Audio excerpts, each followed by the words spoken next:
So I want to say something that might feel a little uncomfortable at first, but here we go. There's a version of strength that people will compliment you for that looks from the outside, like composure and capability and dependability, that is slowly costing you something you're not fully aware of yet. And the reason it's hard to see it is because nobody's telling you to stop. They're actually doing the opposite. They're counting on you. They're grateful for you. They're telling you how impressive you are. And you've learned to take that as confirmation that you're doing the right thing. But I want to ask a different question. Not whether you're strong. I think you are. I think you're very strong. But whether the way you've been performing that strength has been leaving you out of the equation. Because for a lot of high functioning women, it has. And for most of them, they don't notice until they're so depleted that the strength they've been performing stops feeling like theirs at all. Self abandonment is one of those phrases that sound dramatic, like it's describing something extreme, a breaking point, a crisis. But in reality, it's one of the quietest processes I can think of. It doesn't happen in a single moment. It happens in the accumulation of small ones. The time you said yes because saying no felt like too much to explain. The moment something didn't feel right, but you stayed quiet because it wasn't worth the disruption. The responsibility you absorbed, not because anyone asked you to, but because you were capable and no one else stepped in. And so gradually it became yours. None of these feel like self abandonment in the moment. They feel like being reasonable, practical, and mature. But here's what happens over time if you do it too often. You stop checking in with yourself before you respond to the world. You stop asking, what do I actually need here? Before you figure out what everyone else needs. And eventually, that internal voice, the one that knows when something costs you more than it gives back, gets quieter and quieter. Not because you stopped caring about yourself, but because you stopped including yourself in your own decisions. Here's something I think about a lot. Many women who struggle with self abandonment didn't develop that pattern because they were passive or unaware. They developed it because they were adaptive. They learned early, whether it was from their family, their environment, or their experience, of what kept things peaceful. That being the one who handles things, adjusts, and needs the least was a form of safety. And I'm so sorry. You got so good at it. And then the world rewarded you for it. They became reliable, competent, the person everyone goes to. And that felt like success.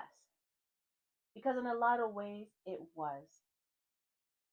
But there's something that gets built into that identity quietly, which is the belief that your needs are a disruption, that asking for support is a burden, that softening in any direction risks the version of you that people depend on. So you keep performing and you keep adapting and you keep absorbing. And the more capable you become at managing everything on the outside, the more out of touch you can become with what's actually happening on the inside. I want to name some of the quieter signals because I think that they get mistaken for personality traits when they're actually something else. Feeling tired in a way that sleep doesn't fix, not exhausted from the hard week, just persistently low drained.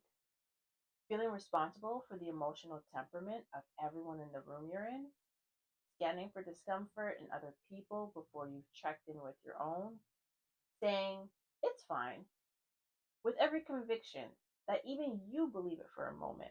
And then later, alone, realizing, oh, it wasn't actually fine. It just felt easier to absorb than to address. These aren't flaws.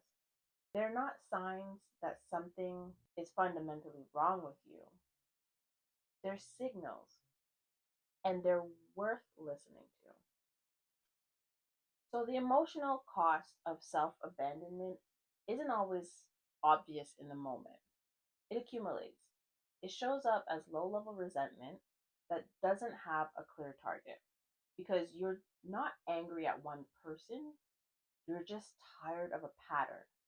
And it shows up as the strange disconnection of going through a full day and realizing it at the end that you were never really present, that you were managing the day rather than living it. It shows up as difficulty receiving. Someone offers help and it feels uncomfortable. Someone asks you, "What do you need?" and you genuinely don't know how to answer. And underneath all of it is something that can be hard to admit. You've been waiting for things to settle down, for there to be enough time for everyone else's needs to be handled, and then you'll take care of yourself. But that moment doesn't come because you kept making sure everyone else's needs are met. And eventually, the question stops being, when will I have time for myself? And it starts becoming something quieter and more honest. Did I actually ever believe that I mattered as much as the people I was taking care of?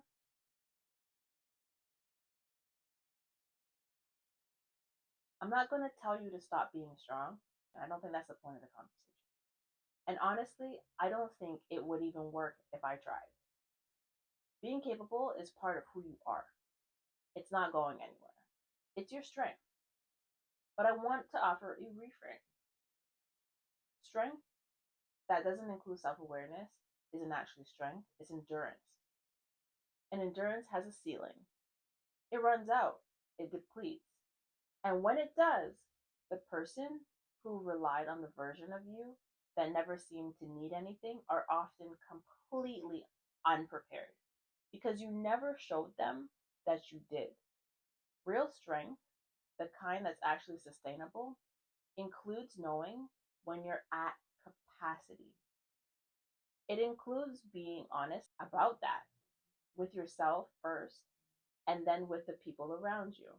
It includes allowing support not because you failed, but because receiving is also a skill and it's worth developing. You don't have to become a different person. You just have to stop excluding yourself from the care you extend to everyone else around you. I want to leave you with one question to sit with this week. Where am I showing up from habit instead of choice? Where are you doing things on autopilot that you've never actually decided to keep doing? Where are you being strong because it's accepted rather than because it's aligned? You don't need to dismantle anything overnight. Awareness really is the beginning, not as a platitude, but as a genuine first step. You can't change what you haven't honestly seen. If this conversation resonated, I'd love to know what came up for you. Whatever was true for you while you were watching, drop it in the comments. This is what this space is for. I'll see you next time.